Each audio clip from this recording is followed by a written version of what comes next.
देखिए, हमारे देश के माननीय प्रधानमंत्री नरेंद्र मोदी जी, मुख्यमंत्री उत्तर प्रदेश आदरणीय योगी आदित्यनाथ जी रोड शो के दौरान अभिवादन स्वीकार करते हुए मंच की तरफ बढ़ रहे हैं।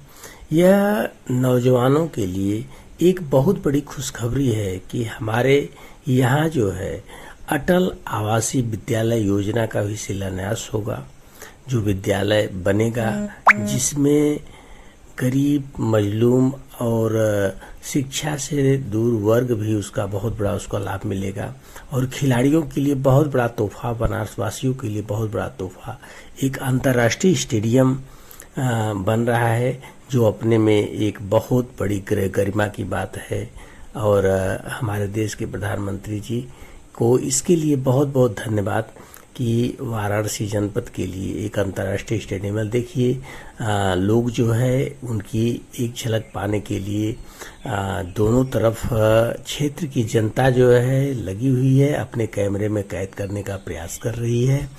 और संबोधन के मंच तक रोड शो के दौरान लोग जा रहे हैं। देखिए, हाथ हिलाकर जनता का अभिवादन स्वीकार करते हुए हमारे आदरणीय प्रधानमंत्री श्री नरेंद्र मोदी जी। और वैसे आज से एशियन गेम्स भी शुरू हो रहे हैं।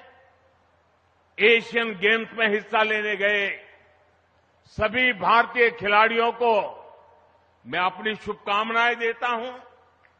साथियों, भारत के गांव-गांव में, कोने-कोने में खेल प्रतिभाएं मौजूद है, खेलों के महारथी मौजूद है। आपके नेतृत्व में पिछले 9 वर्षों में पूरी दुनिया ने एक बदलते हुए भारत को देखा है। एक नया भारत जो आज समग्र विकास के मार्ग पर अग्रसर हुआ है और नित नई बुलंदियों को छू रहा है।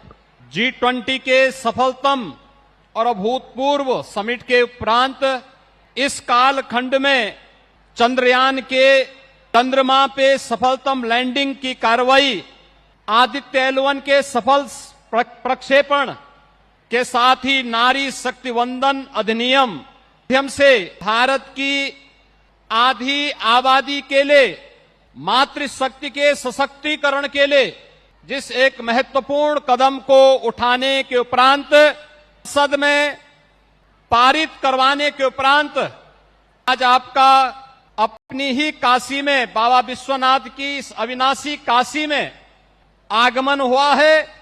उत्तर प्रदेश की मातृशक्ति की ओर से, काशी की मातृशक्ति की ओर से का अपनी ही काशी में हृदय से अभिनंदन करता हूं, स्वागत करता हूं। मान्यवर, आपके नेतृत्व में 2014 के उपरांत महिला सशक्तिकरण की दिशा में अनेक कदम उठाए हैं। बेटी बचाओ बेटी पढ़ाओ से जो कार्यक्रम आगे बढ़ा था, इंद्रधनुष के माध्यम से बेटियों को पूरी तरह सुरक्षा का कवच उपलब्ध करवाने का कार्यक्रम रहा हो, या फिर देश के अलग अलग प्रतिष्ठानों में बेटियों और माताओं को उचित सम्मान प्राप्त हो सके, उन्हें स्थान प्राप्त हो सके। और अब तो आपने पुख्ता व्यवस्था कर दी है, दुनिया की कोई ताकत रोक नहीं पाएगी। देश की संसद में और देश की विभिन्न राज्यों की विधानसभाओं में भी 1/3 से अधिक चुन करके जाएंगी, जो सशक्तिकरण के एक नए अध्याय को आगे बढ़ाने का कार्य करेंगी। इस अवसर पर आज आपका आगमन काशी में हुआ है और काशी की बहनों के द्वारा आपके अभिनंदन का जो एक कार्यक्रम यहां पर आयोजित किया गया है, इस अवसर पर मैं आपका इन सभी बहनों की ओर से हृदय से स्वागत और अभिनंदन करता हूं। समाज के अंतिम पायदान पर बैठे हुए राष्ट्र निर्माता बनने का जिन्हें गौरव मिलना चाहिए था आजादी के बाद, उन श्रमिकों के बच्चों को आपकी प्रेरणा से अटल आवासीय विद्यालय की जो सौगात आपने उपलब्ध करवाई है, उन बच्चों के साथ संवाद। और अब उन विद्यालयों के लोकार्पण के साथ ही संस्कृति कर्मियों का सम्मान, एक सांसद के रूप में भी एक जागरूक जनप्रतिनिधि को कैसे कार्य करना है। कभी सांसद खेलकूद प्रतियोगिताओं के माध्यम से खिलाड़ियों के प्रोत्साहन का, कभी संस्कृति कर्मियों के लिए सांसद सांस्कृतिक कार्यक्रम महोत्सव, यह अपने आप में एक अभिनव पहल है। और इस अभिनव पहल के साथ काशी में संगीत की अलग अलग विधाओं ने जन्म लिया, लेकिन एक साथ किसी सांसद ने, किसी जनप्रतिनिधि ने अब तक इन संस्कृति कर्मियों को पुचकारा हो, उनके साथ संवाद बनाया हो, उनको एक मंच दिया हो, यह अद्भुत भी पहली बार देखने को मिला है।